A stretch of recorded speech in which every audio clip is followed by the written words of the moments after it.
Hello student, welcome to decision classes online. I am Mishra. Student, हम लोग class 10 की biology live process पढ़ रहे थे। इसमें हम बताए थे आप लोग का एक चैप्टर है, इसमें काफ़ी सब चैप्टरों को हम लोग को पढ़ना है और पढ़ भी रहे हैं। इसमें हम लोग जो न्यूट्रिशन पढ़ रहे थे,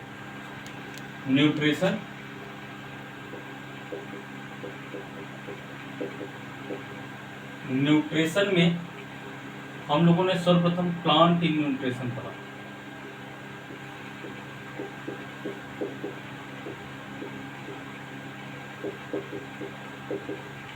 प्लांट इन न्यूट्रिशन। स्टूडेंट, हम बताए थे जो न्यूट्रिशन होता है, न्यूट्रिशन दो प्रकार के होते हैं, एक ऑर्गेनिक न्यूट्रिशन और एक इनऑर्गेनिक न्यूट्रिशन।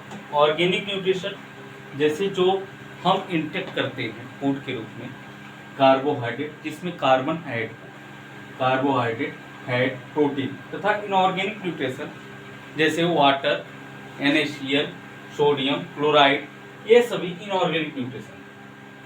स्टूडेंट, हम प्लांट इन न्यूट्रिशन पढ़ने से पहले बताए थे कि न्यूट्रिशन सबके लिए जरूरी है, चाहे वो प्लांट हो और चाहे एनिमल। तो प्लांट इन न्यूट्रिशन में हम प्लांट को न्यूट्रिशन कैसे मिलता है, जब प्लांट फोटोसिंथेसिस करेगा। फोटोसिंथेसिस करेगा। हमने फोटोसिंथेसिस के बारे में आप लोगों को बताया कि फोटोसिंथेसिस एक एनाबॉलिक प्रोसेस है। उसके बाद हमने फोटोसिंथेसिस का एक सुटेबल आप लोग को डिफिनेशन भी लिखाया, जो आप अपने एग्जाम में लिख भी सकते हो। फिर बताया कि फोटोसिंथेसिस होता कहाँ है। दूसरा, साइट ऑफ फोटोसिंथेसिस।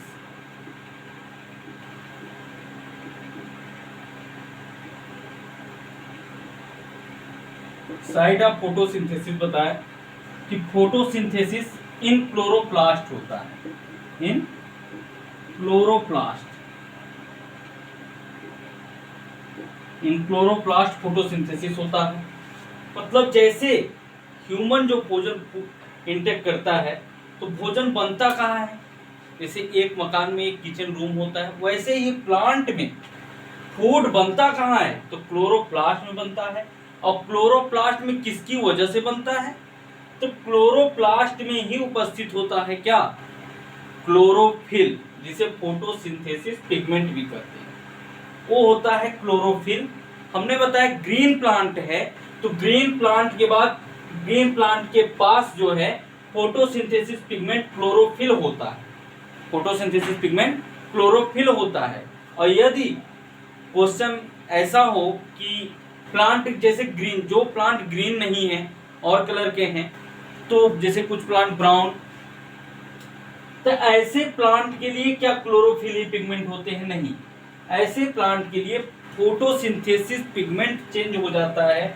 और हमने बताया था फोटोसिंथेसिस पिगमेंट काफी रिक्वायरमेंट होता है फोटोसिंथेसिस के लिए, और वो होता है जेंथोफिल, फाइकोबिलिन, कैरोटीनॉयड, अन्य प्रकार के फोटोसिंथेसिस पिगमेंट पाए जाते हैं। लेकिन हम ग्रीन प्लांट की बात करें तो ग्रीन प्लांट में जो फोटोसिंथेसिस पिगमेंट है वो क्या है, क्लोरोफिल होता है, जो पाया कहाँ जाता है, क्लोरोप्लास्ट में पाया जाता है। हमने क्लोरोप्लास्ट का एक डायग्राम बनाया था और उसमें आप लोगों को बताया था कि chloroplast double membrane bounded cell होती है, डबल मेम्ब्रेन बाउंडेड सेल होती है, जिसमें एक डिस्क लाइक स्ट्रक्चर होता है, जिसे सिंगल डिस्क लाइक स्ट्रक्चर को थैलेक्वाइड और एक group of disc like structure को हम ग्रेना बोलते थे। उसी ग्रेना के बीच में, उसी ग्रेना में जो ल्यूमेन खाली स्पेस है उसे ल्यूमेन कहते हैं, और उसी ल्यूमेन में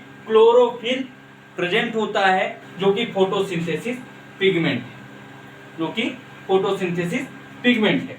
उसके बाद स्टूडेंट तीसरा हम बात किए थे mechanism of photosynthesis, mechanism of photosynthesis.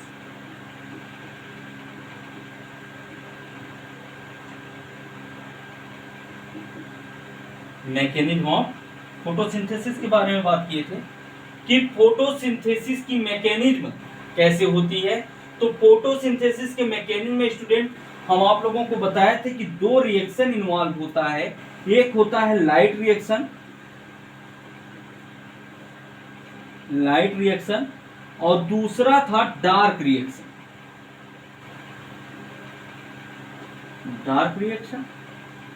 एक लाइट रिएक्शन, एक डार्क रिएक्शन। और लाइट रिएक्शन हम स्टूडेंट बताए थे कि लाइट रिएक्शन ग्रेना में होता है, जबकि डार्क रिएक्शन स्ट्रोमा में होता है। और एक ग्रेना और स्ट्रोमा दोनों क्लोरोप्लास्ट की स्ट्रक्चर में हम देखे थे कि क्लोरोप्लास्ट स्टूडेंट पढ़ने से पहले आप पिछला लेक्चर जरूर देखिएगा, क्योंकि यदि आपका बेस स्ट्रांग है तभी आप आगे के लेक्चर को समझ पाएंगे। क्योंकि जिस प्रकार साइकिल चलती है ना, तो साइकिल किस हेल्प से चलती है? चेन। तो जो चेन है वो देखिए एक एक कड़ी से मिलकर बनी हुई, यदि उसकी एक कड़ी को आप तोड़ दें तो क्या साइकिल चलेगी? नहीं चल पाएगी। उसी प्रकार स्टूडेंट एक एक लेक्चर को आपको देखने बहुत ज्यादा जरूरी है। आप यदि पहला लेक्चर देखे हैं तो पहले लेक्चर पे ही डिपेंड होता है दूसरा लेक्चर, तो आप दूसरे लेक्चर को आसानी से समझ पाएंगे। इसलिए लेक्चर को एक बाई एक, वन बाई वन करके आप देखते जाइए। जैसे हम एक क्विक रिवीजन आपका करा रहे हैं जो हमने पिछले लेक्चर में पढ़ा था कि प्लांट इन न्यूट्रिशन में फोटोसिंथेसिस देखें, क्योंकि फोटोसिंथेसिस काफी ज्यादा जरूरी है प्लांट के न्यूट्रिशन के लिए। उसके बाद फोटोसिंथेसिस होता कहाँ है? साइट ऑफ फोटोसिंथेसिस देखा, क्लोरोप्लास्ट में होता है। फिर मैकेनिज्म ऑफ फोटोसिंथेसिस हमने देखा, तो मैकेनिज्म ऑफ फोटोसिंथेसिस में हमने लाइट रिएक्शन देखा। लाइट रिएक्शन होता कहाँ है? ग्रेना में, जबकि डार्क रिएक्शन स्ट्रोमा में होता है। एक ग्रेना और स्ट्रोमा दोनों कहाँ होते हैं? क्लोरोप्लास्ट में होता है। और लाइट रिएक्शन में हम आप लोग को बताए स्टूडेंट कि जो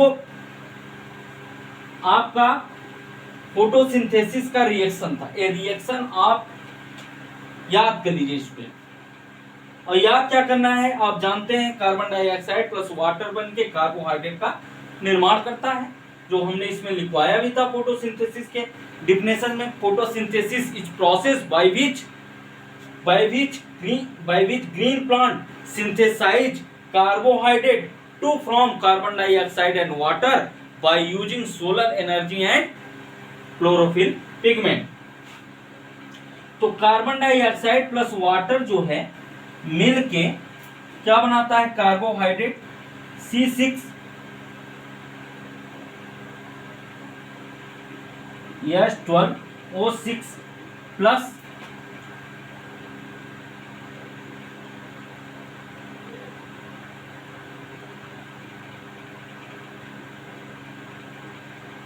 ये था फोटोसिंथेसिस का रिएक्शन, जिसमें हम आप लोगों को बताए कि कार्बन डाइऑक्साइड वाटर के साथ मिलके कार्बोहाइड्रेट का निर्माण करता है। जिसमें हम आपको मैकेनिज्म ऑफ लाइट रिएक्शन में बताए थे कि मैकेनिज्म ऑफ लाइट रिएक्शन में वाटर को तोड़ा जाता है किसके फॉर्म में? हाइड्रोजन और ऑक्सीजन के फॉर्म। ये होता था लाइट रिएक्शन था। उसके बाद डार्क रिएक्शन में क्या होता है? कार्बन डाइऑक्साइड चेंज हो जाता है किसमें? कार्बोहाइड्रेट में। ये था डार्क रिएक्शन। स्टूडेंट इसको हम लोग देखें। चौथा जो हमारा था मैकेनिज्म ऑफ फोटोसिंथेसिस देखे, साइट ऑफ फोटोसिंथेसिस देखे, फोटोसिंथेसिस क्या होता है उसको देखा है हम लोगों ने। उसके बाद हम लोग जो है एक प्रोसेस को देखे थे कि स्टोमेटा क्या है। स्टोमेटा दो होते हैं, ओपनिंग एंड क्लोजिंग। दो स्टोमेटा। ओपनिंग स्टोमेटा मतलब स्टूडेंट स्टोमेटा के ही कारण पौधों में जो प्लांट का लीव्स है, लीव्स में गैस जाती है और गैस निकलती भी है। तब स्टोमेटा आगे हम ट्रांसपायरेशन के चैप्टर में पढ़ेंगे थोड़ा डिटेल में स्टोमेटा के, लेकिन यहाँ पे हम बस इतना देखेंगे कि स्टोमेटा का काम ये होता है कि स्टोमेटा से प्लांट जो है, जैसे प्लांट के अंदर जो लिव्स है, लिव्स में स्टोमेटा होती है। जैसे आप वाटर दे रहे हैं तो वाटर यदि ज्यादा हो जाता है प्लांट में, तो प्लांट लीव्स में देखिए, लीव्स के सरफेस पे वाटर के छोटे छोटे बूंदे दिखाई देते हैं, वो स्टोमेटा के कारण निकलते हैं। और स्टोमेटा जो होता है आपको लीव्स पे देखने को मिलेगा, क्योंकि स्टोमेटा एक टीनी स्पोर होता है, अर्थात लीव्स में जो छिद्र होते हैं छोटे छोटे, वही स्टोमेटा वही स्टोमेटा है, जिसमें कार्बन डाइऑक्साइड एंटर करती है गैस, और कार्बन डाइऑक्साइड का लीव्स में जाना फोटोसिंथेसिस के लिए बहुत ज्यादा रिक्वायरमेंट होता है। तो और फिर उसी से एक्सचेंज ऑफ गैसेस बाहर भी निकलती है स्टोमेटा की। स्टूडेंट, प्लांट इन न्यूट्रिशन का एक जो क्विक रिएक्शन है, प्लांट इन न्यूट्रिशन यदि आपको लिखना है तो प्लांट इन न्यूट्रिशन में पहले न्यूट्रिशन को आप बता दीजिए। न्यूट्रिशन 2 टाइप्स के हैं। पहला है ऑर्गेनिक और दूसरा इनऑर्गेनिक।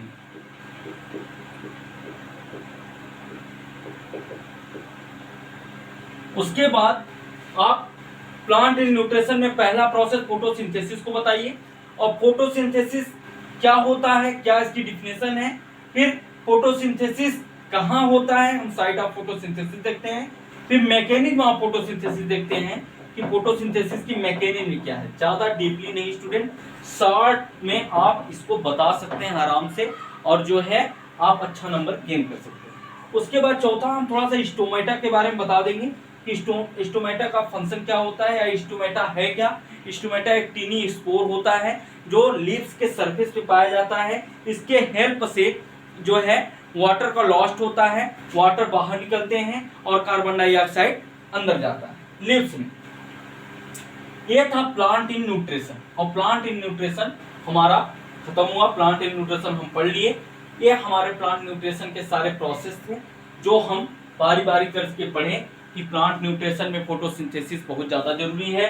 फोटोसिंथेसिस कहाँ होता है, साइड ऑफ फोटोसिंथेसिस में हमने देखा क्लोरोप्लास्ट में होता है। मैकेनिज्म ऑफ फोटोसिंथेसिस देखा कि mechanism of photosynthesis light reaction और डार्क रिएक्शन, दो रिएक्शन में होती हैं। उसके बाद हमने स्टोमेटा के बारे में पढ़ा। स्टूडेंट, अब जो हम पढ़ेंगे वो है nutrition in animal.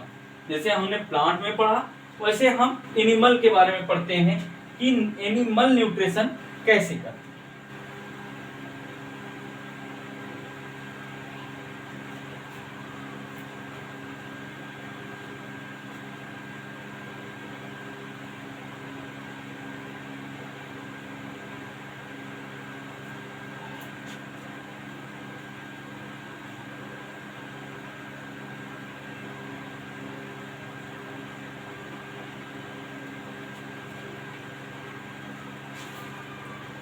New topic start करेंगे, न्यूट्रिशन इन एनिमल।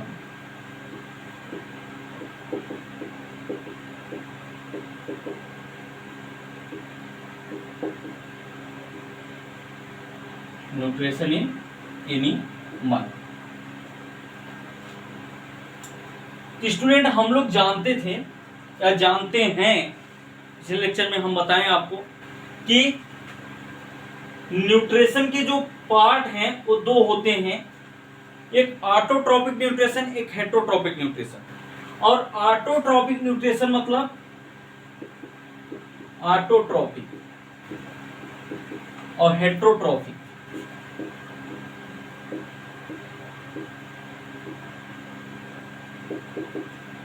स्टूडेंट, हम बताए थे आप लोगों को कि ऑटो मीन्स होता है सेल्फ, और न्यूट्रॉपिक मतलब होता है, ये ऑटो है, ये ट्रॉपिक। ऑटो मतलब सेल्फ और ट्रॉपिक मीन्स फॉर्मेशन, बनाना।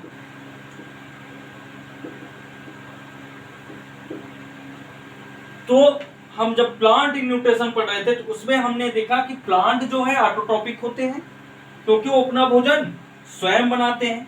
लेकिन स्टूडेंट, जब हम एनिमल की बात करेंगे तो एनिमल ऑटोट्रॉपिक नहीं होते, बल्कि एनिमल हेटरोट्रॉपिक होते हैं, क्योंकि हेट्रो का मीन्स होता है अदर और ट्रॉपिक का मीन्स होता है formation.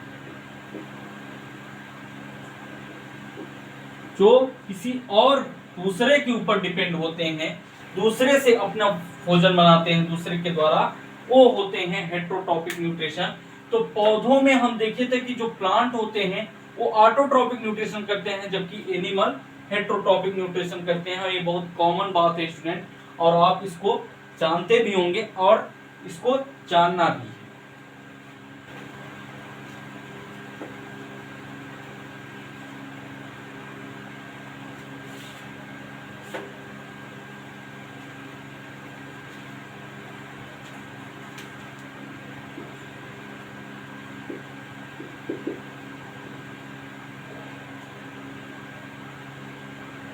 Animals are heterotroph,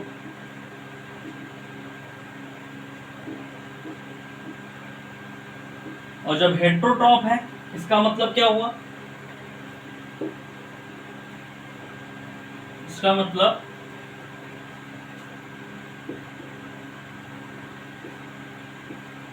they cannot formation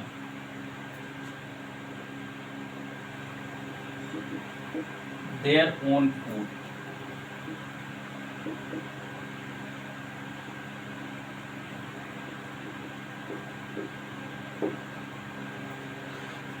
मतलब स्टूडेंट एनिमल्स जो होते हैं वो हेट्रोट्रॉफ होते हैं, अर्थात दूसरे के ऊपर डिपेंडेंट होते हैं। दूसरे मतलब जैसे एनिमल्स ग्रेन्स के ऊपर डिपेंडेंट हैं, अनाज के ऊपर, गेहूं के ऊपर, आप व्हीट, राइस, ठीक है, चावल के ऊपर।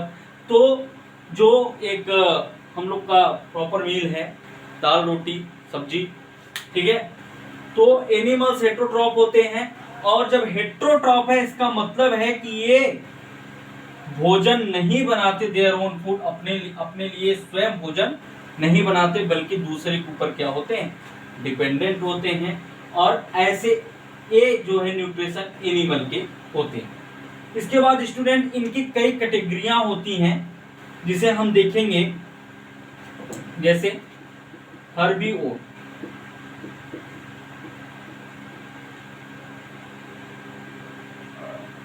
कार्निवोर,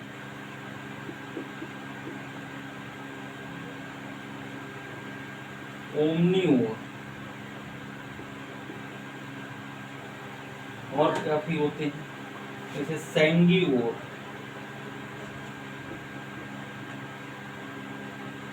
कैनाबिल्स,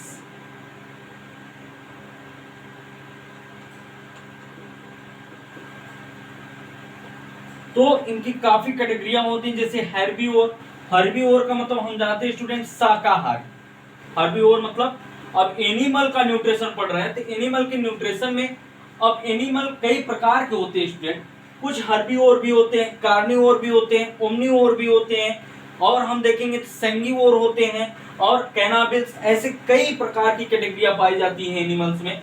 जैसे जो हमारे मेन हैं, ठीक है स्टूडेंट, जो मेन है उनको हम देखते हैं, जैसे हर्बीवोर जो शाकाहारी होते हैं, तो शाकाहारी में हम देखते हैं रैबिट है, जैसे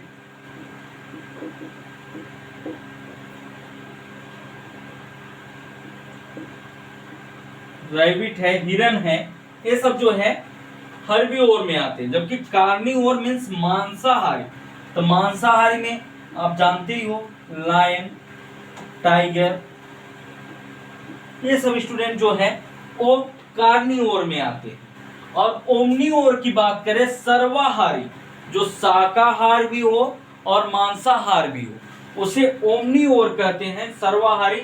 और सर्वाहारी का सबसे अच्छा एग्जाम्पल हम और आप हैं, ह्यूमन।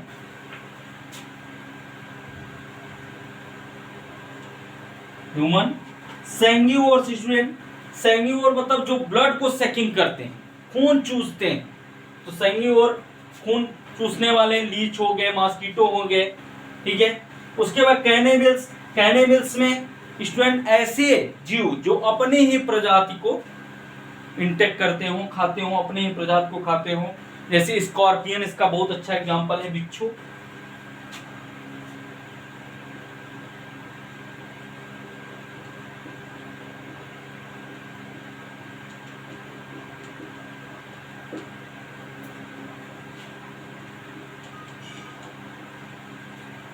स्कॉर्पियन कैनाबिल्स में आते हैं, बिच्छू। तो ए न्यूट्रिशन इन एनिमल में हम देखते हैं स्टूडेंट कि एनिमल्स आर हेट्रोट्रॉफ हैं। जब हेट्रोट्रॉफ है इसका मतलब आई, मतलब अर्थात इसका मतलब ये है कि they can not formation their own food, ये अपना भोजन स्वयं नहीं बनाते। तो स्वयं नहीं बनाते इसका मतलब किसी और के ऊपर डिपेंडेंट होते हैं। उसके बाद हम देखते हैं कि एनिमल की कई कैटेगरियां होती हैं। पहली कैटेगरी हर्बीवोर, शाकाहारी। शाकाहारी में रैबिट, डियर, ये सब शाकाहारी होते हैं, जो केवल जो है घास, ग्रीन ग्रास से जो है अपना भोजन करते हैं। और फिर कार्निवोर देखते हैं जो मांसाहारी हैं, हम जानते ही हैं लायन, टाइगर, जो कि मांस को, कच्चे मांस को खाते हैं, हमको आपको भी पाए तो खा जाए, ये होते हैं लायन और टाइगर। तीसरा हम देखते हैं स्टूडेंट ओमनीवोर। ओमनीवोर मतलब सर्वाहारी। तो सर्वाहारी का सबसे अच्छा एग्जांपल ह्यूमन बीइंग, ह्यूमन खुद है, जो कि सब्जी भी खाता है, हरी सब्जियों को भी खाएगा और मांस भी खाते हैं, चिकन, मीट, ये सभी यूज करते हैं और ये सब यूज करने वाले ह्यूमन है, सर्वाहारी। सैंगिवोर स्टूडेंट, जो कि ब्लड को सकिंग करते हैं, तो ब्लड को देखते हैं आप, मॉस्किटो, लीच, ठीक है। कैनिबल्स ऐसे होते हैं जो अपनी ही प्रजाति को इंटेक करते हैं, खाते हैं अपने प्रजाति को, स्कॉर्पियन, बिच्छू। इनके कई कैटेगरिया है, लेकिन हमारे 3 मेन हैं स्टूडेंट, हर्बीवोर, कार्निवोर और ओमनीवोर। और ज्यादा जो प्रजातियां हैं उनके बारे में आप लोग को एग्जाम में इतना ज्यादा नहीं पूछेगा, लेकिन ये 3 कैटेगरिया के बारे में आपको जानना जरूरी है कि हर्बीवोर क्या है, कार्निवोर कैसे होते हैं, ओमनीवोर क्या होते हैं। आप न्यूट्रिशन इन एनिमल में कैटेगरी के रूप में इन्हें लिख सकते हैं, कैटेगरी के रूप में इनको लिख सकते हैं कि न्यूट्रिशन इन एनिमल की इतनी कैटेगरियां होती हैं, जिनमें rabbit, deer, lion, tiger, human आते हैं। ठीक स्टूडेंट,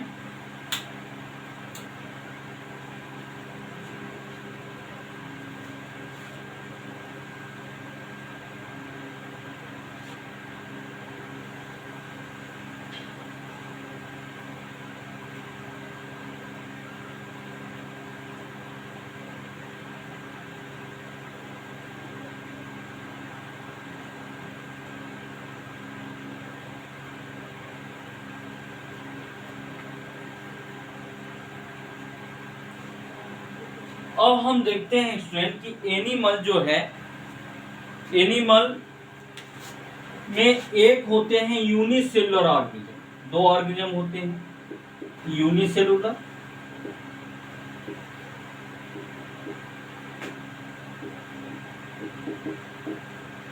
और दूसरे होते हैं मल्टीसेलुलर।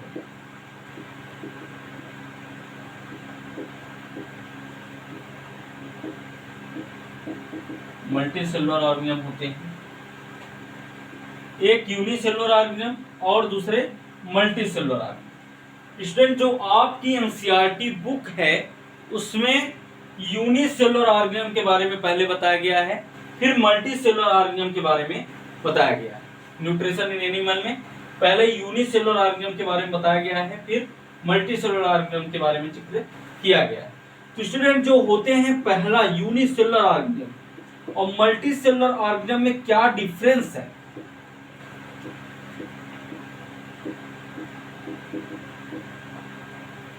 जो यूनिसेलुलर ऑर्गेनिज्म होते हैं और मल्टीसेलुलर ऑर्गेनिज्म में क्या डिफरेंस है, इसको हम देखते हैं। तो स्टूडेंट, यूनिसेलुलर ऑर्गेनिज्म में ऑर्गन अब्सेंट होते हैं, इसमें ऑर्गन अब्सेंट होते हैं, और मल्टीसेलुलर में ऑर्गन प्रेजेंट होते हैं।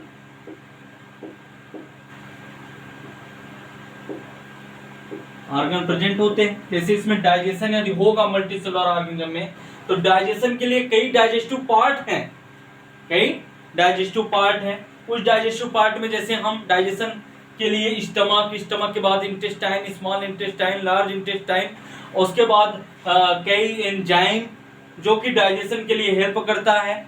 माउथ से ही डाइजेशन स्टार्ट हो जाता है, माउथ से।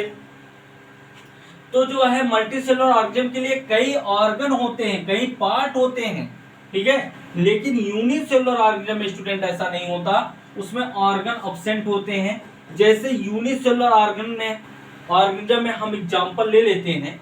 अब तो आप इतना समझ गए कि यूनिसेलुलर 2 ऑर्गेनिज्म होते हैं, यूनिसेलुलर ऑर्गेनिज्म, मल्टीसेलुलर ऑर्गेनिज्म, और आपके बुक में पहले यूनिसेलुलर ऑर्गेनिज्म के बारे में जिक्र हुआ है, फिर मल्टीसेलुलर ऑर्गेनिज्म के। तो हम भी पहले यूनिसेलुलर ऑर्गेनिज्म के बारे में पढ़ेंगे कि यूनिसेलुलर ऑर्गेनिज्म कैसे न्यूट्रिशन करते हैं, उनको न्यूट्रिशन कैसे मिलता है, और फूड को कैसे जो है इंटेक करते हैं, उसके बाद उनका इंजेक्शन कैसे करते हैं, डाइजेशन कैसे करते हैं, फिर उनका एब्जॉर्प्शन एंड एसिमिलेशन कैसे करते हैं, फिर इजेशन कैसे करते हैं, ये यूनिसेलुलर ऑर्गेनिज्म को हम देखेंगे। फिर उसके बाद हमें मल्टी सेलुलर ऑर्गेनिज्म को पढ़ेंगे। मल्टी सेलुलर ऑर्गेनिज्म में हम डायरेक्ट ह्यूमन को देखेंगे कि ह्यूमन में कैसे फूड से न्यूट्रिशन किया जाता है या फूड को कैसे ब्रेक डाउन किया जाता है। मल्टी सेलुलर ऑर्गेनिज्म ह्यूमन में कैसे डाइजेशन होता है, कैसे रिस्पायरेशन होता है, कैसे एक्सक्रीशन होता है, सर्कुलेशन होता है, इसको हम बारी बारी करके देखेंगे। पहले हम यूनिसेलुलर ऑर्गेनिज्म के बारे में स्टूडेंट देखते हैं।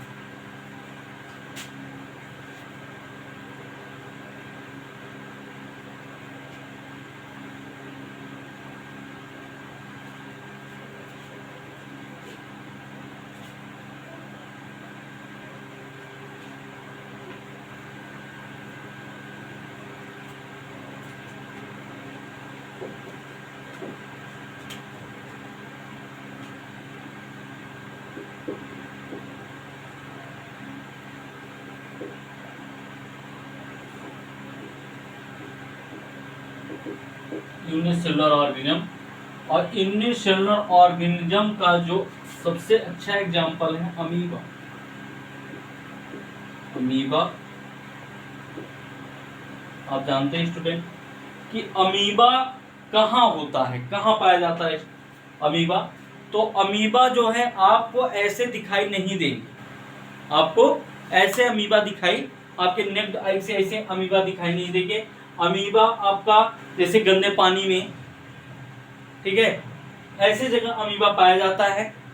और अमीबा को हम देखते हैं तो अमीबा जो कि यूनिसेलुलर ऑर्गेनिज्म है, जो कि यूनिसेलुलर ऑर्गेनिज्म है, और इसके पास ऑर्गन या डाइजेशन करने के लिए बहुत ज्यादा डाइजेस्टिव पार्ट नहीं होते, लेकिन फिर भी ये ह्यूमन की तरह अर्थात मल्टी सेलुलर ऑर्गेनिज्म की तरह ये सारा प्रोसेस करते हैं। जैसे इनमें भी क्या होता है, इंजेक्शन होता है,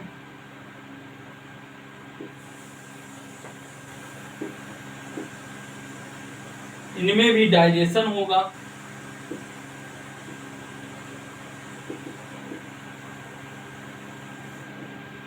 इनमें भी क्या होगा, एब्जॉर्प्शन,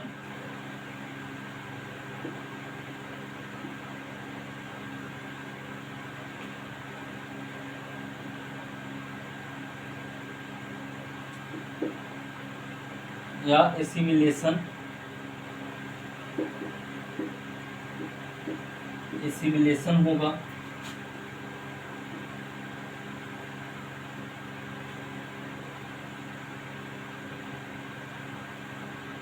और इजेशन भी होगा, इजेशन भी होगा।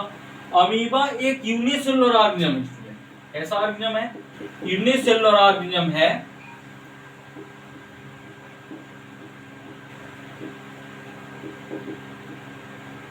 लेकिन फिर भी इसमें मल्टी सेलुलर ऑर्गेनिज्म की तरह इंजेक्शन भी होगा, भोजन भी इंटेक होगा, और उनका ब्रेकडाउन भी होगा, टूटेगा, डाइजेशन भी होगा, और एब्जॉर्प्शन भी होगा उनका। उनकी जो सेल है, उनकी जो सेल वॉल है, वो क्या करेगी, तो यूनिसेलुलर ऑर्गेनिज्म के बावजूद भी इंजेक्शन करेगा, डाइजेशन करेगा, एब्जॉर्प्शन और एसिमिलेशन भी करेगा और इजेशन करेगा। स्टूडेंट हम देखते हैं कि अमीबा कैसे इंजेक्शन करता है, कैसे डाइजेशन करता है, कैसे एब्जॉर्प्शन करता है, कैसे इजेशन करता है। देखते हैं स्टूडेंट, जैसे ये एक अमीबा है, तो अमीबा में स्टूडेंट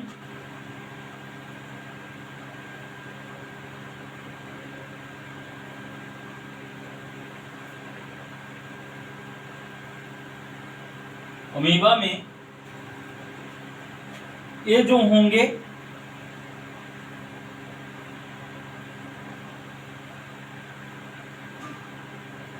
साइटोप्लाज्म, साइटोप्लाज्म हर एक सेल में होती है, इसमें भी होगा साइटोप्लाज्म। एक मिनट स्टूडेंट, आपको हम अच्छे प्रोसेस में दिखाते हैं, इसको थोड़ा हटा देते हैं।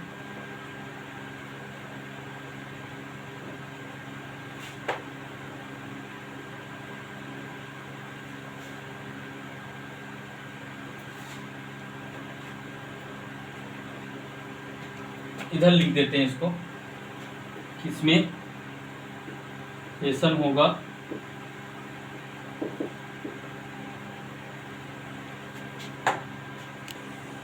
इंजेशन, दूसरा क्या था इसमें डाइजेशन,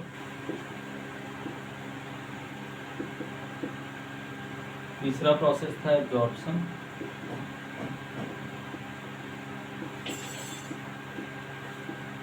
एसिमिलेशन,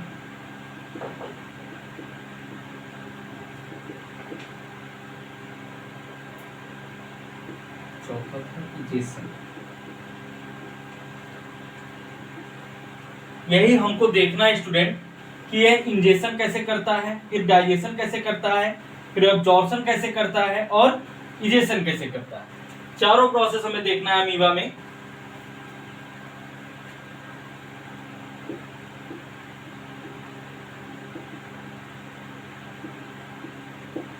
हम देखते हैं,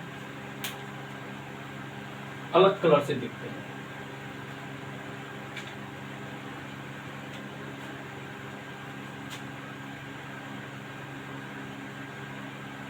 स्टूडेंट एक अमीबा है, यही है अमीबा का कोई स्ट्रक्चर नहीं होता, आप लोग थोड़ा अच्छे से समझिएगा।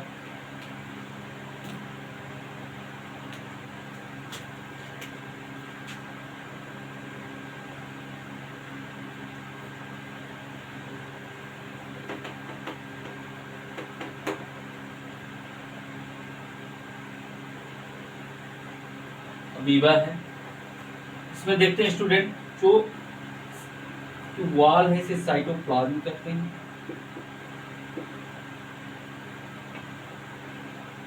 फिर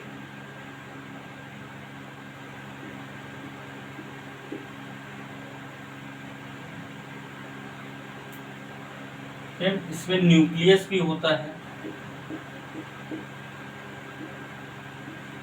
और ये जो स्पॉट दिखाई दे रहे हैं स्टूडेंट, ये इनके हैं लाइसोसोम।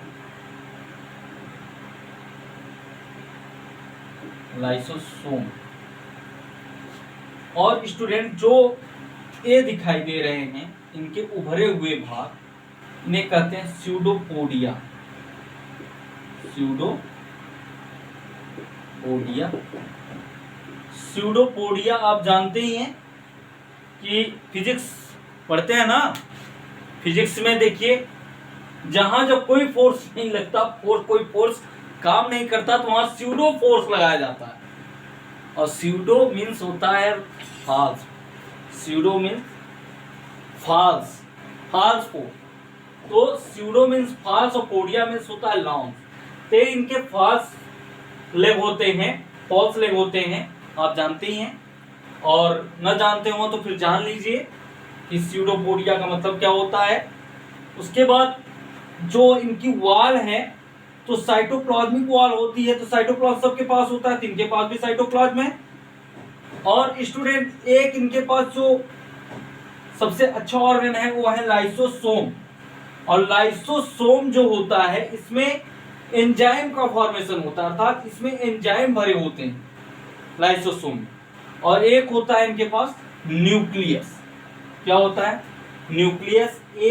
एक अमीबा का स्ट्रक्चर है स्टूडेंट, जो कि यूनिसेलुलर ऑर्गेनिज्म।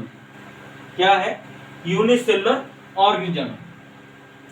अब देखते हैं स्टूडेंट कि इनमें जो है इंजेक्शन कैसे होता है। स्टूडेंट जब कोई फूड, मान लीजिए एक फूड इनके पास आया, एक फूड इनके पास आया, तो अमीबा क्या करेंगे? अमीबा फूड को घेर लेंगे। फूड को क्या कर लेंगे? घेर लेंगे। और फिर घेरने के बाद इस प्रोसेस को वैक्यूल्स कहते हैं। वैक्यूल्स, एक वैक्यूल्स में फूड को क्या करेंगे? घेर लेंगे। घेर लेने के बाद स्टूडेंट अमीबा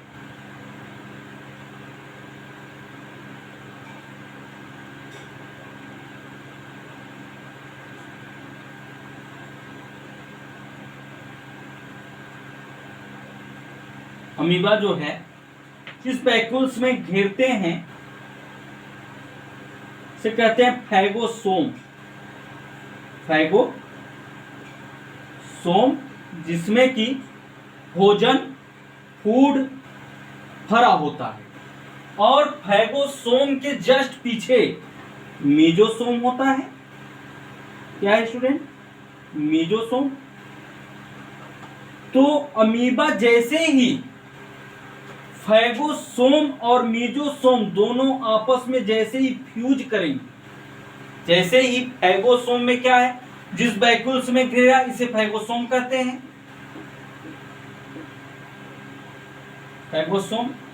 फैगोसोम में क्या है, एक भोजन के चारों ओर जो आवरण है इसे हम क्या कहेंगे, वैक्यूल्स। और जिस भोजन जो उपस्थित है तब इसे हम फैगोसोम बोलेंगे। तो फैगोसोम में क्या है, फूड है। अमीबा फूड को घेरा हुआ है। और जब फूड इनटेक हो गया, स्टूडेंट ऐसे देखिए, जब एक फूड इनटेक हुआ तो यहीं पर क्या किया, अमीबा इसको घेर लिया और इस प्रोसेस को फैगोसोम कहें। ये फैगोसोम है। और फैगोसोम में ही जस्ट बगल में आपको क्या दिखाई दे रहा, मीजोसोम। मीजोसोम में हमने बताया कि एंजाइम का फॉर्मेशन होता है, अर्थात इस मीजोसोम में एंजाइम भरे हुए हैं। और कैसे एंजाइम, हाइड्रोलिटिक एंजाइम, और जो कि भोजन को ब्रेक डाउन करने में हेल्प करते हैं। और मैंने बताया था फूड का ब्रेक डाउन होने वाला प्रोसेस, अर्थात break down of food are also called digestion. तो भोजन को, फूड को अंदर लिया, एक घेरा बनाया, अर्थात अंदर लेने का प्रोसेस इंजेशन। और जब मीजोसोम और फैगोसोम दोनों आपस में फ्यूज हुए, दोनों का फ्यूजन हुआ, दोनों आपस में मिले, तो फूड क्या हो गया, ब्रेकडाउन हो गया। फूड ब्रेकडाउन हो गया, इसका मतलब कि फूड का डाइजेशन हो गया। प्रोसेस हो गई डाइजेशन। उसके बाद स्टूडेंट हम देखते हैं, जब फूड डाइजेस्ट हो गया तो जो अमीबा है, अमीबा में फूड उसके सेल में चारों ओर फैल जाएंगे, अर्थात एब्जॉर्ब होने लगेगा। फूड टूट गया तो फूड टूट गया, डाइजेशन हो गया तो क्या हो गया, यहाँ पे जो डाइजेस्टिव फूड है, अर्थात पचा हुआ जो भोजन है, तो पचा हुआ भोजन क्या होगा, इसके वाल, इनके सारे दीवार पे, इनके सारे वाल पे फूड एब्जॉर्ब हो जाएंगे, डाइजेस्टिव फूड है। अब फूड जब एब्जॉर्ब हो गए स्टूडेंट, तो जो फूड एग्जिट करने वाला है, जो वेस्ट मटेरियल है, उसे वो चेक कर देगा, वाल से बाहर निकाल देगा। ठीक है,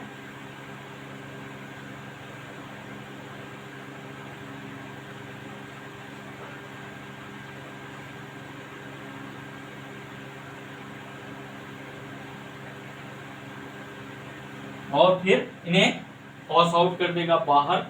तो ये जो प्रोसेस था फैगोसोम, यहाँ क्या हो रहा है, डाइजेशन हो रहा है, और यहाँ एब्जॉर्प्शन हो रहा है, और एब्जॉर्प्शन जब होगा, जब फूड एब्जॉर्ब हो जाएगा तो एब्जॉर्ब के बाद एसिमिलेशन का काम होता है ट्रांसफर, मतलब भोजन को पहुंचाना बॉडी के पार्ट को, जो इनके पास और भी इनकी सेल है, इनकी वाल है, इनके पास भोजन को एस्माइलेशन करता है, मतलब एब्जॉर्प्शन के बाद एस्माइलेशन करता है, और फिर उनको इजेशन कर देता है। तो यहाँ पे एब्जॉर्प्शन एस्माइलेशन हो रहा है,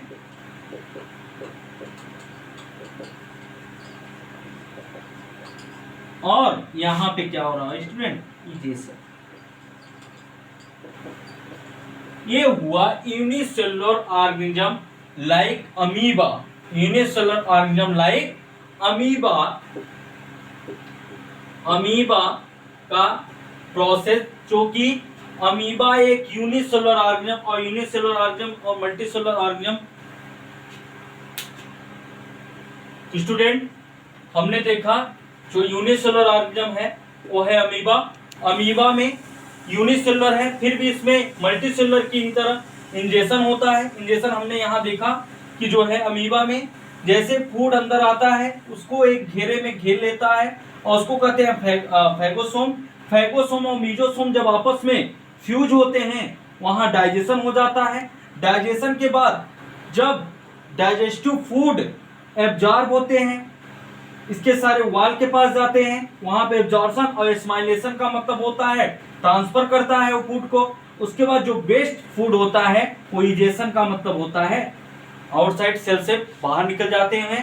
ये प्रोसेस है यूनिसेलुलर ऑर्गेनिज्म अमीबा का। अब स्टूडेंट आपको अच्छे से समझ में आ गया होगा कि जो हम एनिमल न्यूट्रिशन पढ़ रहे हैं, एनिमल न्यूट्रिशन में हमने बताया कि एनिमल में दो ऑर्गेनिज्म होते हैं, यूनिसेलुलर ऑर्गेनिज्म, एक मल्टीसेलुलर ऑर्गेनिज्म। यूनिसेलुलर ऑर्गेनिज्म में हमने देखा कि यूनिसेलुलर ऑर्गेनिज्म, यूनिसेलुलर मतलब इसमें ऑर्गन, डाइजेस्टिव पार्ट ये सब एब्सेंट होने के बावजूद भी ये इंजेक्शन भी करते हैं, डाइजेशन भी करते हैं, एब्जॉर्प्शन, एसिमिलेशन तथा इजेशन भी करते हैं। और उसको हमने देखा भी और आपको समझ में भी आ गया होगा कि अमीबा में कैसे डाइजेशन, इजेशन और एब्जॉर्प्शन और एसिमिलेशन हो रहा है। अगले लेक्चर में स्टूडेंट हम लोग multicellular organism that is direct हम ह्यूमन की बात करेंगे कि ह्यूमन में कैसे डाइजेशन होता है, कैसे रिस्पायरेशन होता है। हम अगले लेक्चर में मल्टीसेलुलर ऑर्गेनिज्म के बारे में पढ़ेंगे।